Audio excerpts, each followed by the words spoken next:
Right into it. Okay, here we go.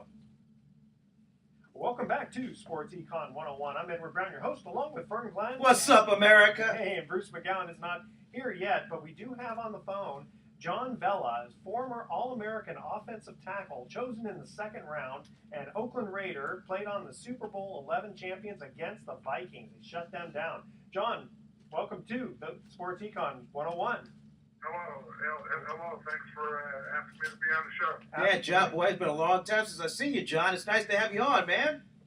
Well, this is great. It's a great time of the year, and this is a great time to be a football fan. I mean, the playoffs are great, and when it's a do or die, hey, you win or you win or you go home. The intensity is at a different level. The players are a little more. What's that expression they use all the time? They're a little more chippy. Chippy. Yeah, absolutely. Yeah, I'll say. Do you miss it? You look like you could be ready to play again. Well, shoot, hey, Except for the too knees. many offensive tackles in their 60s, but mentally, I'm right there with the way it was in our day, and boy, those days against the Steelers and the other playoff teams, but mainly our main rival were the Steelers, and we knew you had to get by them to go anywhere. Yeah, Edward, I was about to say John misses those checks, but back in the 70s, checks weren't nearly as big as they are today. It's laughable. Yeah. On what we made compared to what I hear these guys make now. That's okay, John. Hey, as it was then, as it is today, the best interviews on the team are the linemen. Well, thank you. Yeah. I don't know if that's because I'm on the line right now, or if that's the truth. Yeah. That is the truth. Well, yeah. Well, I remember that shoot. We used to call. We had a few names for Upshaw, the judge, and the attorney, and because he was always holding court with the press in those days. Well, before Vern, before we got on the air, John and I were talking about how he was the right guard Mm-hmm. and Right tackle. Right tackle, and because Stabler was left-handed, he was considered, quote, the blind side. Yeah, had to protect his blind side. Yeah. But John, you were go ahead and tell Vern and the rest of the audience here about how that term didn't even exist when you were playing. Well, that term was never existed. Of course, if people thought along those lines the way they do now, Art Shell was the Hall of Famer and All Pro for many years. He would have been they would have switched him to the right tackle. But in those days, especially in college, people thought right-handed, right side, and the right tackle in colleges and going into the pros was the more powerful tackle, at least in college. John, I was going to ask you, why do they call it a tackle when you're the offensive lineman? I mean, you're not tackling. Yeah, it's not too creative. If you're a defensive player, it's okay. Or they should have come up with a different name, a blocker right or something, blocker left, blocker right, rather than just call everybody a tackle when we don't tackle anybody. That's okay. Tackle sounds tougher. Well, that's true. Now, John, your first year, I think, was 1972, wasn't it? That was the that was the famous Immaculate Reception year. What was it? Right? Yeah, what was it like to play against the Steelers?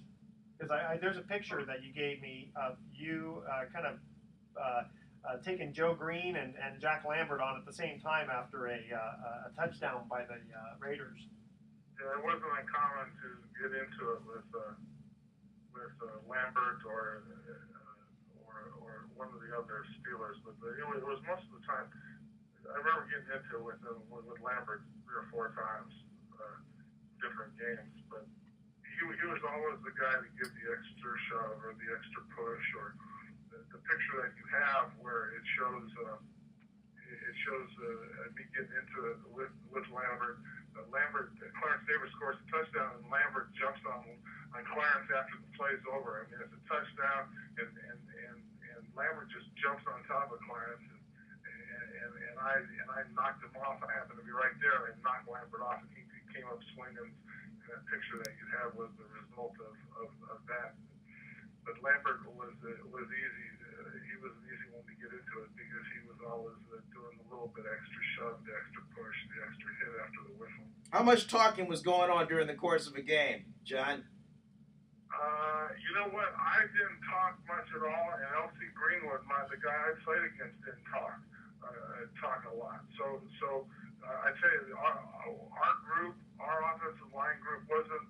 We was a Beeler, Upshaw, Shell, Adolby. We weren't talkers where it was like we just played. I mean, Lambert talked, and it was easy to retaliate against him. But I tell you, you didn't hear. Man, we'd go through a whole game, and there wouldn't be 2 words between me and L.C. Greenwood, and so that talking was a little bit overrated. There was a little more talking from our defense with Atkinson. Atkinson was a talker, and he on defense. I would think you guys would be out of breath too much to have too much trash talking. Well, I don't know if it's out of breath, but hey, you got to get back to the huddle. Yeah. And it's like you know what, the talk.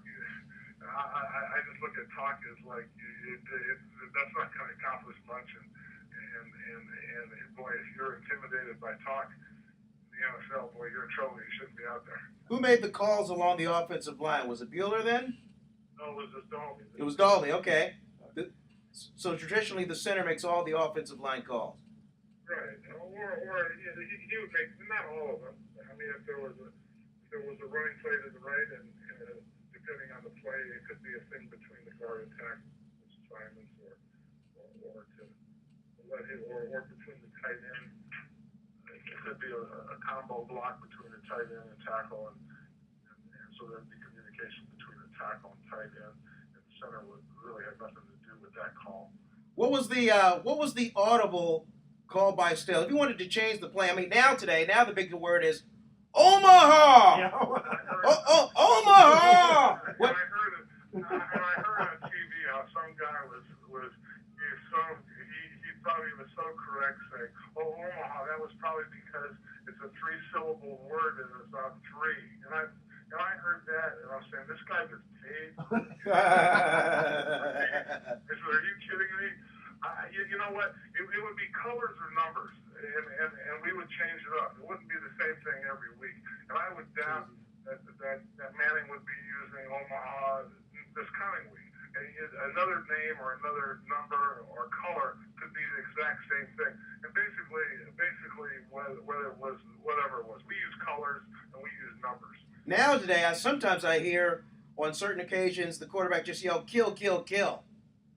Yeah, and we used to have just colors, blue, blue, blue, red, red, red, and that would mean that would be identifying. Steeler would be identifying a defense. Gotcha. And maybe they played 3 main defenses, so it would be he'd just be identifying the defense, so everybody was on the same page, and everyone knew, okay, this is how we block when he calls blue, blue, blue, or Omaha. That it's really identifying the defense and tells us, okay, this is what we got to do because he's kind of pointing out this is what. Because sometimes you can't see where if the linebacker or the safety is up on one side, or if the linebacker looks like he's going to blitz from the outside, or whatever. So the quarterback kind of identifies the defense, and hey, we're going to block this way. And it could simply mean the line is sliding to the right because they're overloaded on the right, or the quarterback anticipates a blitz on the right, so we're going to shift to the right, so I mean it's probably a little more complicated than that, but that's the basics. See, Edward, the show's called Sports Econ 101. We had a little football 101 explanation. Exactly. I'm going deep in the That's okay. memory bank. Okay, John. I haven't talked about these calls for a while. Yeah, Okay, it feels like we're in a meeting, doesn't it? Yeah. Yeah, John, stay with us because when we come back, I want to ask you about what it was like playing in the Super Bowl. So just for a second, stay with us. Okay, we're going to cut to our first commercial break here, and the trivia theme is 1980s NFL. I figured that'd be kind of fun since we have John on the phone here. Okay. Okay, here is the first trivia question. In the strike-shortened 1982 season, which team finished the season winless after only 9 games? The first 3 callers with the correct answer win a free 3-day, 2-night stay at the Lighthouse Resort. Their website is lighthouse4fun.com. Call 888-660-4495 to answer this question. In the strike-shortened 1982 season, which team finished the season winless after only 9 games? Wow, 0-9. 0-9. Don't touch that dial. Sports Econ 101. We'll be right back with the answer. Okay. All right, John, hold on with us. Let me just save this file and we'll get right into the Super Bowl. Okay. Okay. God, winless in '82. Wow. Let's see. Who was? Remember, it was a shortened season. Wow. Shoot, I was done in by '82. I was done. I was a fan then. Yeah. Now now you played in one Super Bowl, and I guess you just missed the other one, didn't you? I just missed the other one. Yeah, 'cause you were with the Vikings. I was released by the Raiders in '80 and played with the Vikings in '80, and that was Super Bowl. That was Raiders Super Bowl 18. Okay. And I want to get into that story with Bud Grant too, with the gloves and stuff, because especially with the cold weather, the way it's been for these guys playing, I thought that'd be kind of interesting. All right, let me just do this here, and all right. That was the old municipal stadium back in Minnesota, right? That's right. Wow. Very Oof. good. Oh man. Yes, yeah, no metronome then. Okay, we are going to start in 2 seconds. Are you ready? Welcome back to Sports Econ 101. I'm Edward Brown, your host, along with Vern Glenn. Hey man. Okay, and when we cut to the first commercial break, we asked this first trivia question. In the strike-shortened, this again, the theme is 1980s NFL. In the strike-shortened 1982 season, which team finished the season winless after only 9 games? Wow. Let's see. Who was Tough one. sad? John, Who was you know sad that in one? '82? Who was that? Let me think. They were in the playoffs this year, but they lost. Really? Yeah. They're in the playoffs this year. Yeah, They're in the they playoffs lost. this year, but they're already gone. Okay, we don't have too much time, so I'm going to tell you. It was the Baltimore Colts. Is that right? Baltimore Colts. Okay. So Oh yeah. That makes sense. That's the team John Elway didn't want to play for. Exactly. Very good. Okay. Yeah. And we are on the phone with John Vella, who is an All-American. He used to be an All-American offensive tackle, chosen in the second round, and a former Oakland Raider, Super Bowl champion 11 against the Vikings. Now, I want to ask you, John, what was it like, playing in the Super Bowl? I mean, how much more pumped up are you for that game? Well, yeah, I mean, it was exciting, and playing in Southern California, and that's where I grew up, and there was going to be a lot of friends, and my parents. It was an easy drive down the freeway to go to the Rose Bowl, it was exciting. And practicing down there and seeing friends and family during the week, it was an exciting time, and you tried not to think of the millions of people that were going to be watching on TV, and just tried to make it. This is another game. And the Vikings didn't really give you too much of a challenge, as I remember, right? Vikings didn't challenge you too much that day. They didn't challenge as much. Yeah, I mean, you know what? It may have looked like that, but they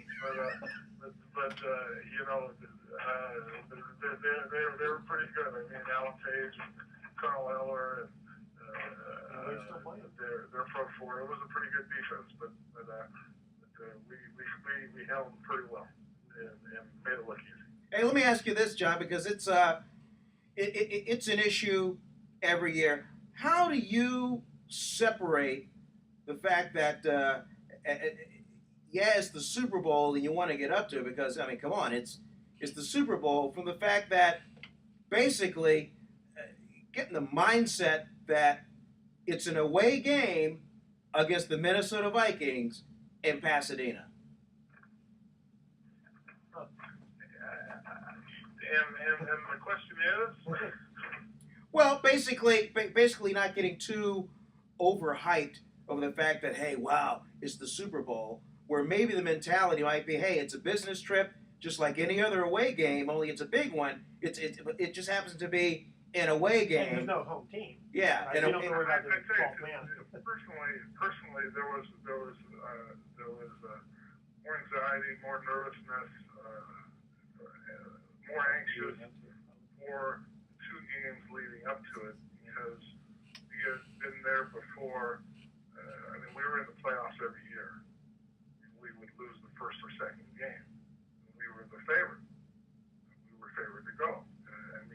And we would lose the first game, and we'd win the first game, lose the second, or lose the first.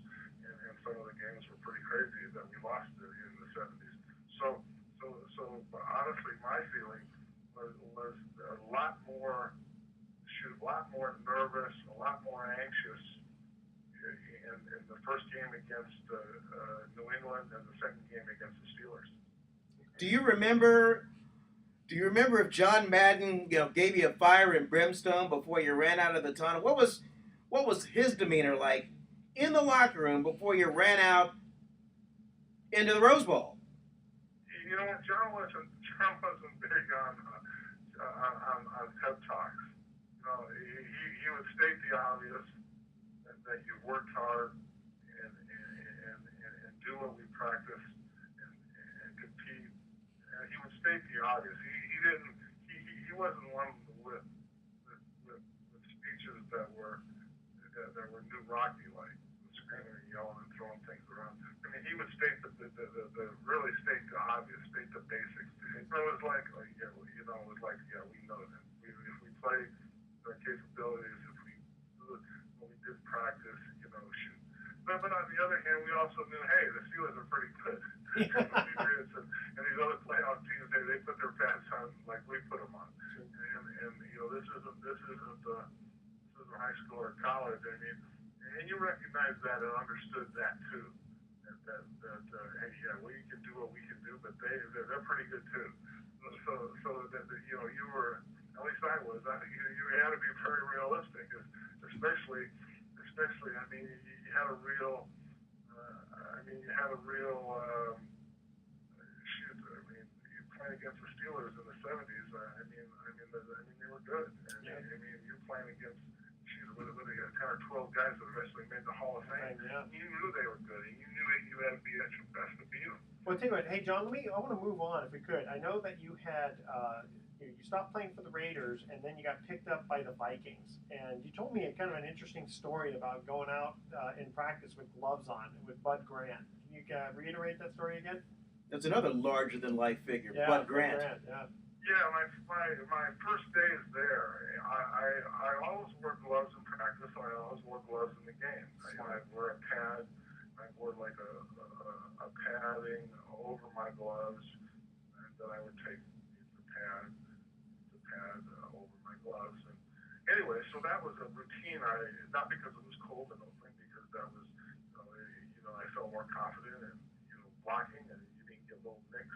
You didn't get your hands all nicked up. Felt more confident. I did blocking.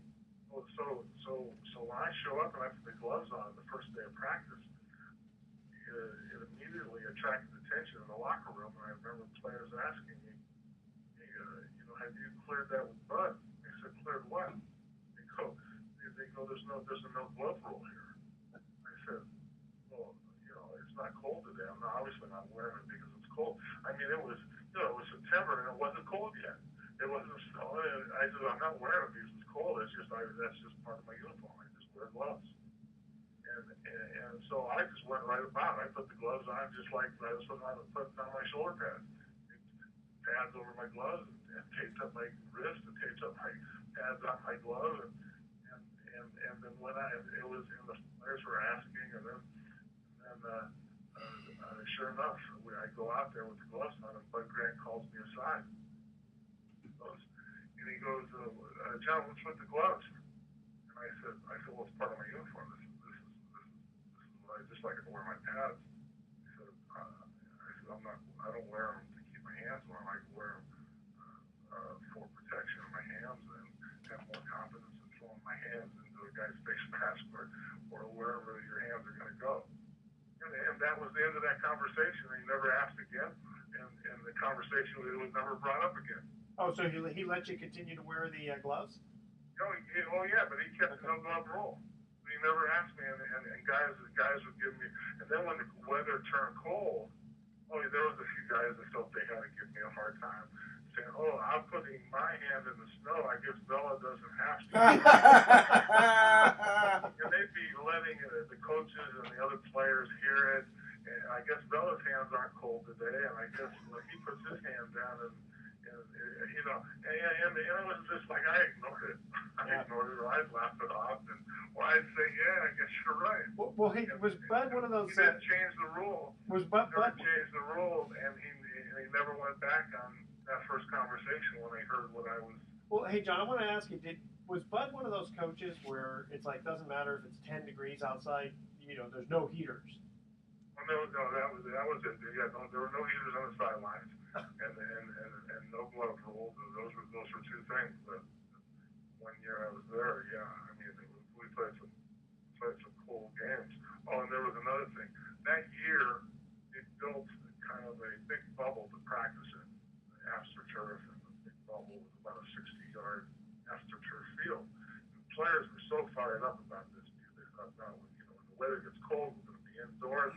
And then it was like a guessing game when the weather did get cold.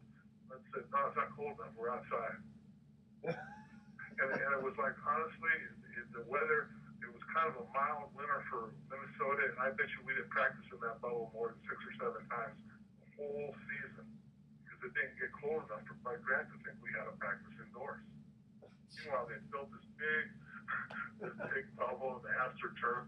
Players were all fired up about it, and then Bud made a rule. Hey, unless it falls below a certain temperature, and we never knew what that temperature was. Bud would just say, "Hey, it's not cold enough. We're outside." Who was your quarterback back then, John? Was it Steve Dills or was it Tommy Kramer? Tommy Kramer. Okay. Dills was the backup. Okay. Well, John, thank you so much for joining us. I know that you got to get on to some other stuff. Thanks for joining us on Sports Econ 101. You don't want to get John to weigh in on what he thinks is going to happen over the weekend? Yeah, hey, John, you know what? Man, we got AFC Championship, we got NFC Championship. We got to know where you're going, John. Oh, you know what? It's hard not to take Denver at home, and it's hard not to take Seattle at home. I don't know. I think the Niners got a good shot at it. I don't think Russell Wilson. They got a good shot. Yeah. It's a very good shot, but a very good shot and winning is two different things. That's you true. know what? Seattle 15-1 up in Seattle, and I don't know. Yeah. It's gonna be tough to beat, but hey, they can. I mean, the 49ers are playing great, and they can beat them. But Seattle has got something going up there, and anyways, those are my picks. All right, John, thanks again. John Vella from the Super Bowl champion 11 Oakland Raiders. Go Raiders. Thanks a lot, John. All right, guys. Okay. Thanks. See you. All right, we're going to cut to our second commercial break. Again, the theme is 1980s NFL. Second question. Which Bears quarterback played in all 16 games in the 1985 season? That's an easy one. The first 3 callers with the correct answer win a free 3-day, 2-night stay at the Lighthouse Resort. Call 888-660-4495 to answer this question. Which Bears quarterback played in all 16 games in the 1985 season? Don't touch that dial. Sports Econ 101 will be right back. All right. Excellent. Because this show airs Saturday, right? Yeah. Oh yeah. So it had to couldn't let him go without addressing the Yeah, thanks for reminding conference me that, championship See, game. I get so focused on because they get so like this with time that I just Mhm. So thanks for. It's all right. I got your back. You got my back, man. So you're going to be in the studio. Yeah, let's see. So actually, yeah, you're done the rest of the season, like working, and I mean you can't enjoy the games just kind of watching at home or anything. Any one of them. Oh So no. this one and then this, yeah. Nope. No. All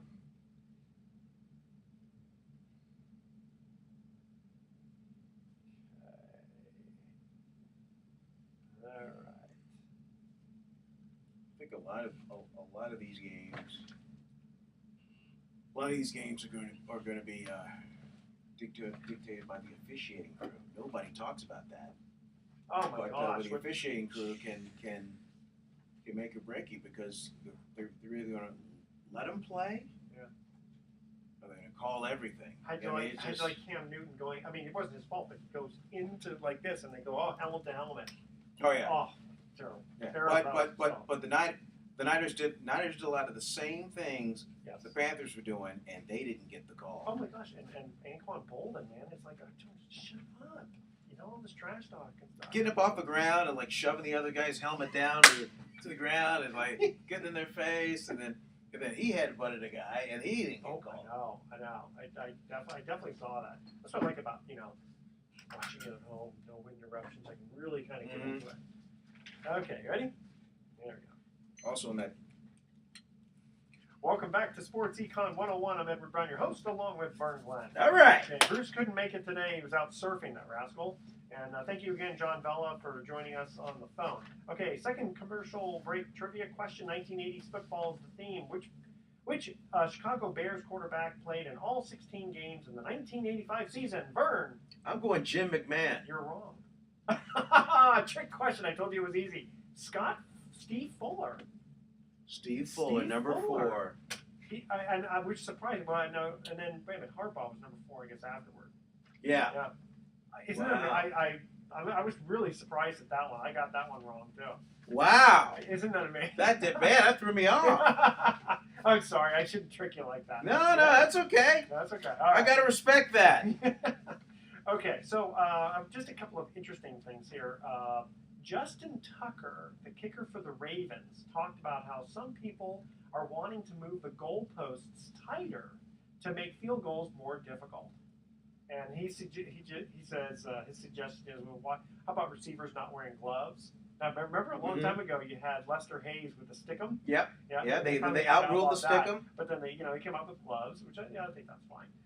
So what do you think? Are field goals too easy, and how would the game change if they do? I think you have to leave it the way it is, because the only time the field goal becomes theater is if it's a really long one, or it's just like a high pressure kick. I mean, it's or the those elements. goal balls. I mean, they seem really, really wide, but they really aren't. When the camera shows, like if you're kicking a 45-yarder, it's amazing how small they really do. Oh, yeah. And then you get like an Adam Vinatieri against the Raiders, kicking in the wind and the snow, and it's kind of moving all around. So much is involved. I mean, it's got to be a clean snap. The guy's got to catch the ball, move the laces out, so you can get a true feel in the kick. That's what happened this last weekend. Yeah. Right? So I leave it the way it is. Okay. Yeah. Now I do have one rule change that I think they should do. When there's after the after, let's say there's a touchdown or after an extra point, and they say unnecessary roughness, and we'll do it on the kickoff. Mm-hmm. And if they're already kicking through the end zone anyway, the extra 15 yards is irrelevant to kick it through the end zone. You know what I mean? It's like, what's the big deal? Well, then how do you enforce the penalty? You make it 15 yards from where the next play would come. How's that? Yeah, but how do you know where the next? Well, yeah, but if it's on the kicking team, then. Well, if it's on the kicking team, then they have to kick it from 15 yards before, and then that's not good, because then they can easily do a run back. But if it's on the team that it's against, and then they go, okay, well now you just, instead of kicking from here, you're going to kick from 15 yards further. It's just going to be going through the end zone anyway for 20. You know what I mean? Now I could see. I could see from wherever the guy is tackled on the kick return, tacking it on then. If I could see that. Yeah, you might have something there. Yeah. I mean, because the rules committee, they get together every year to see how they can kind of augment it. Well, and speaking of which, you and I were talking just before we came back from break here about how the referees might, have a huge influence on these games. Yeah, I want to see who the officiating crew is going to be for the Seattle-San Francisco game and for the Denver-New England game. Because if you let them play, then certain calls aren't going to be made. But if you call it tight, then nobody will be able to get away with anything. Yeah. Or if you call it so super tight, let's just say, and this happened in the Carolina game, Carolina commits a penalty, but then the San Francisco commits the same penalty, and they don't get the call. Yeah, like Econ Bowman. Yeah, doing a little too much trash talking, and it's funny. We were talking about this before about how Cam Newton. If you look at that play where who's the Niners who got called? Was it Willis? Who got called for the penalty for helmet to helmet on Newton? Scooter. Daniel Scooter. Daniel Scooter. Okay, and if you look at the play, it was a normal tackle. It's just that Cam Newton turned his head into it. Yeah, Scooter's momentum was going forward. Yeah. Newton turned into him. Exactly. In fact, Newton could have been called for helmet to helmet. And Scooter gets the call. Yeah. Well, that's it's this whole helmet to helmet thing and incidental contact. Anyway, they have to address it again. I mean, they have to in in the officials' eyes, if you're going to make a tackle, you can't use your helmet because they're afraid of spearing. I get that, and they want you to. They want the defender to make an attempt to wrap up, and if that happens, and there's, that kind of hit, then they let that go. How about instant replay? But instant. Right. I like instant replay. I just don't want the game slowed down too much. That's true. You also have a situation where you get these silly penalties on these players who get so excited that I think Mike Mitchell for Carolina, he gets a penalty right away because he's all overzealous on Vernon Davis. Now that did help the 49ers on the drive because they ended up getting a field goal out of it. But But then a few plays later, Mike Mitchell get called again. Now I know Mike a little bit, and he's a really emotional guy. I mean he wears his emotions on his sleeve, and he gets in trouble for it. As a Raider, he got in trouble for it. Well, what can a coach do? I mean, you can tell him ahead of time. Okay, guys. You can't because it's the personality of the individual. You can pull them off the field, and they eventually did. Well, that's the thing. It's like, okay, you want to get excited, go off the field, and then do anything you want. That's okay. Yeah, but it's on the field. Yeah, but when you're in the flow of the game, when you're in the moment, you're not even thinking rationally. I hate to say. Okay, we obviously have to talk a little bit, but let's change subject here. A-Rod. Okay. Suspended for all of 2014. He's going to lose over $22 million of his $24 million salary. And am I? Are you crying for him? Am I supposed to break out a violin for him? Yes, you are. No, I don't. Hey, the guy, God-given ability. He started doing this stuff because everybody else was, and he got caught. And now he's got to pay the piper. They got a witness. He's got text messages. He's got, in his eyes, irrefutable truth. That's why they went in and did what they did. And fortunately, he had a good lawyer and a players union to get it knocked down to missing a year instead of 2 years. But he does get to go to spring training. Yeah, it's what's just that going to do for him, though, going to spring training? It'll make a circus out of the play. Keep his muscle memory going. But I can tell you, the Yankees don't want him around. Yankees flat out do not want him around. But guys got rights. Yeah, what about the players too? I mean, that's going to be a little annoying too to have them around. Well, think of the players who were doing this stuff and didn't get caught. And some of them might even be coming to camp. Maybe the players are like, well, gee, if it happened to me, I want the same kind of rights. Yeah, those players' unions have just a little bit of pull, don't they? Yeah, but this is the end, Alex Rodriguez. Okay. This is the end, unless he wants to go play in Japan. Yeah, that's true. Yeah, or play on Coney Island in one of those independent leagues or whatever. Okay. Before we get into the last part about this week's matchup, because I want to hear your version on that, can someone please teach Dan Deerdorf the strategy? Remember New England punter, ball goes over his head. Yeah. I mean, that guy actually, if you think about it, was actually really smart because since the ball did not go in the end zone to begin with, he's not allowed to kick it out of the end zone. Right. Okay. So what does he do? He tries to pick it up, and it almost like pulls a Dave Casper. And then it hits the helmet of a guy, and it goes out of bounds anyway. Yeah. And so, I mean, the safety, it would be, I mean, that's actually perfect based on that situation. Did you know that was Dan Deerdorf's last game of his career? Yes. Yeah. I know. Yeah, so that's he's saying. Yeah, what is he saying about, oh, no, it's better to have them get the ball on the 2-yard line? Really? I mean, if they don't score a touchdown, isn't a field goal worth 3 points instead of 2 points for a safety? At least Dan is leaving with us talking about it. Well, that's true. That's a good point. Okay, you know what? We'll get into this matchup this weekend. Well, I believe for the 14th time, it's going to be Brady against Manning again in a money game that means something. I think Brady is fearless. I think he loves playing on the road. I think he loves going into enemy territory. Yeah. I think Brady collectively has more healthy weapons at his disposal than the Denver Broncos. Now, I've been to Denver, and I know it's a tough place to play, and I love Peyton Manning. But I in a game like that, I don't bet against Tom Brady. I don't bet against him. So he doesn't have Gronk. No, he doesn't have Gronk, but I mean, did you hello? Did you see the running game? The running game, yeah. Well, that Did was you see LeGarrette Blount? Yeah. Oh. Did you see guys were getting out of the way from tackling him? Linebackers and safety, they were running up. Blount was running to one side, and then they dove at his legs because they didn't want to hit him up high. Because of the rules with the penalties? They got Blount. Because Blount. Have you seen him? He's as big as a house. Yeah. Is that Mel's son? No. LeGarrette Blount. He started Oregon. He was famous because he punched a guy in a bowl game. Yes, that's right. Yeah, and that cost his draft status. That's right. Yeah. Well, he's making up for it now. Yeah, he is. Yeah. So I mean, he's got Blount. He's got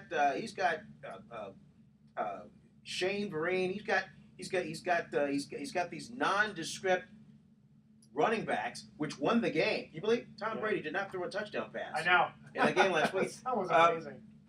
And I think the defense they're just good enough to get in the way. But Manny's going to get his points. Manny's got Eric Decker. He's a great receiver. But I just think too many weapons. If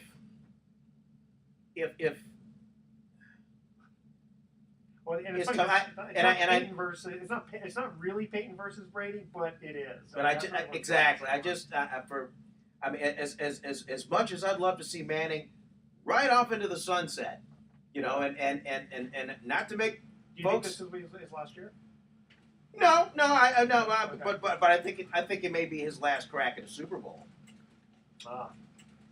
Okay. As much as I'd like to see him, make it, I think Brady's going to do everything he can to make it as difficult as possible in that game. What do you get? Give us a minute on 49ers Seahawks. 49ers Seahawks. It's the Super Bowl before the Super Bowl. Oh yeah. Okay. It is the top two teams and the top two defenses in the entire National Football League. I mean, it's the offensive attack of the 49ers. It's the Legion of Boom that the Seattle Seahawks have. They're 15-1 at home in the last 2 years. But wouldn't you agree that this last game they just didn't look strong? There was just some kind of weakness. There's something going on with Russell Wilson. Yeah. Russell Wilson has struggled these last handful of games. He completed one pass in the second half. But you know what? It's a really conservative offensive attack for Seattle, and they rely on their defense to get it done. And as long as they have beast mode, Marshawn Lynch who just bounces off guys. And Richard Sherman. Who's the best shutdown corner in the whole league. I mean, they got some big guys back there. But for whatever reason, the 49ers are just on a roll. Okay, and we're going to cut to our third commercial break. When we come back for some closing comments, I want to get your exact scores of both games. Okay. All right. Again, we're talking about the 1980s NFL. In 1989, which team finished the year with a dismal 1-15 record? The first three callers with the I know the answer to that. I know that. Okay. That one I do know. And it's funny because I remember this. Now I remember this vividly because I was on my honeymoon and then looking at that and going, oh my gosh, those guys are 1-15? Mm-hmm. Okay. Not for long, though. No. Yeah. Yeah, exactly. Okay, you know this answer. Okay, the first three callers with the correct answer win a free 3-day 2-night stay at the Lighthouse Resort. Call 888-660-4495 to answer this question. In 1989, which team finished the year with a dismal 1-15 record? Vern took off his headphones because he knows the answer to this one. Sports Econ 101 will be right back with some closing comments. Who was it? Dallas Cowboys. That's right. Very good. I know. Jerry Jones came in there and everything changed. Well, he's the one that tapped Tom Landry on the shoulder and went, "You're done." Let me Was that Landry's last year? Yeah, and then Jimmy Johnson came in. Johnson.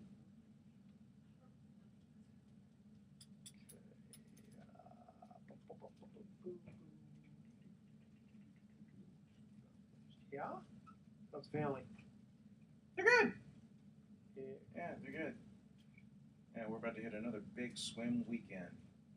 Zach's going to compete in a meet at Cal for the first time in his young career. He's very excited about that. Is this, is it all year round sport? Yeah.